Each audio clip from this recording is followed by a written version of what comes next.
aujourd'hui, je vais continuer l'histoire Awesome Friendly Adventure, ok? Je commence. Attends, laisse-moi voir en premier où, ok? Attends. Okay, ici. I said maybe Roland could be an action figure too, but Greg said no one would buy a Roland toy because he's just a regular kid and he doesn't really do a lot. Action figure. Peasant with a flute.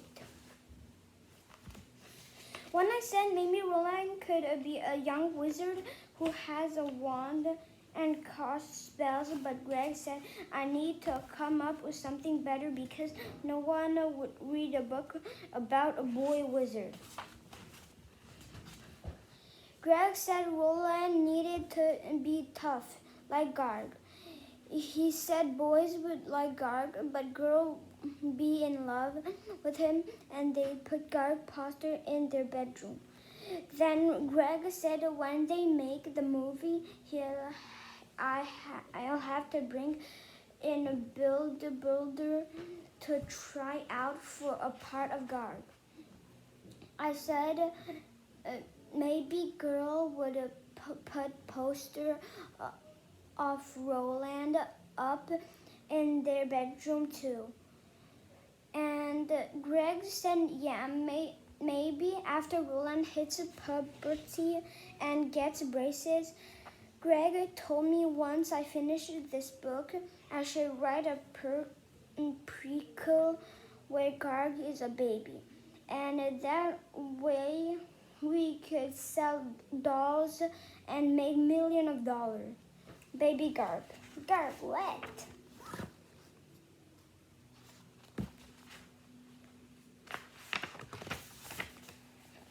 But what Greg was most excited about was the map.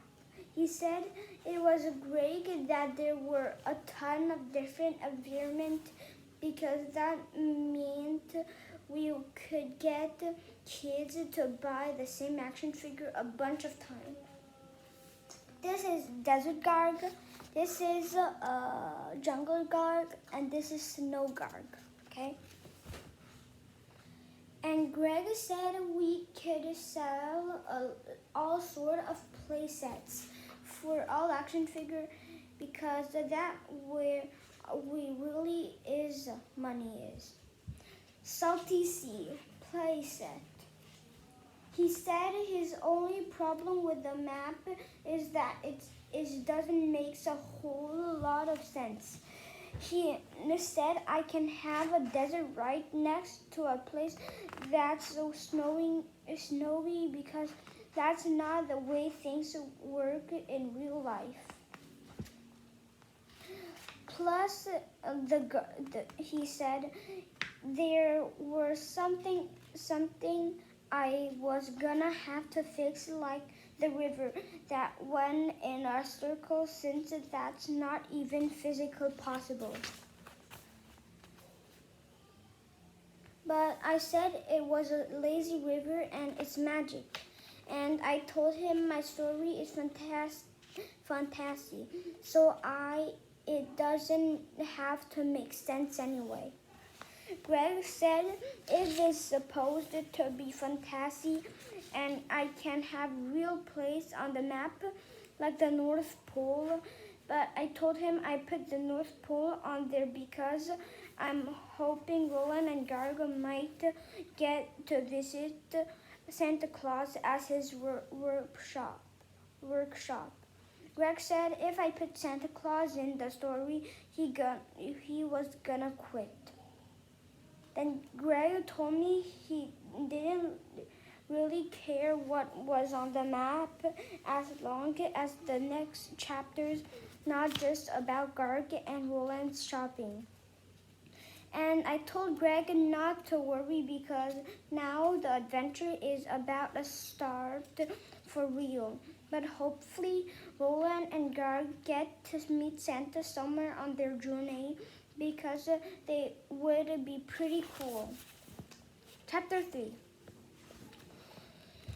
Roland and Gargle left their village behind and started out on their adventure. On the first day, they walked for miles and miles. Gargle's feet were tough as a leather, so all that walks didn't bother him. But Roland's feet were soft and tender from spending most of his time indoor, and he got a blister on his heel after a few hours and needed Garg to carry him. That night, Garg and Roland pitched their tent and sat by the campfire.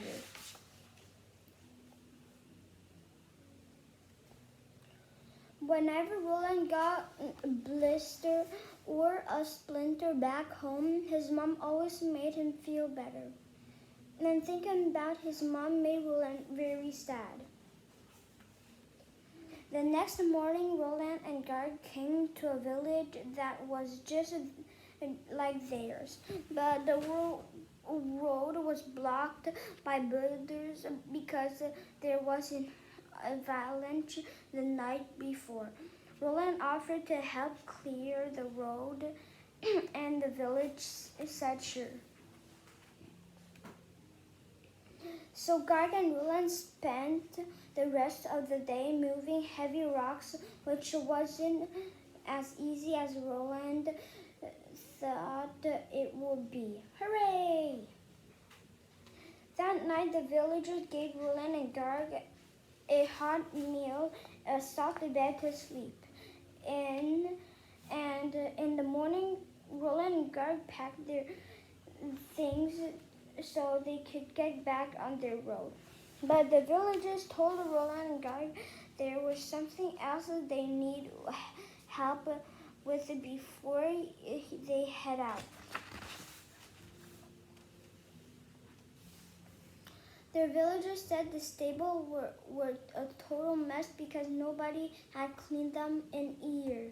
So they asked Roland and Garg if they could tidy the place up a little bit, and what was hard work too.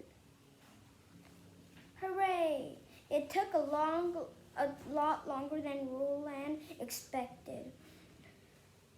And by the time they were done, it was night time again, and Roland and Garg slept over well that night because all the cleaning had totally wiped them out. By the morning, the villager has a whole list of things for them to do, and since Roland liked to be helpful, him and Garg stuck around for another day. Hooray! Sometimes the villager asked Roland and Garg to do stuff that Roland thought the villager should have been able to do themselves. Hooray!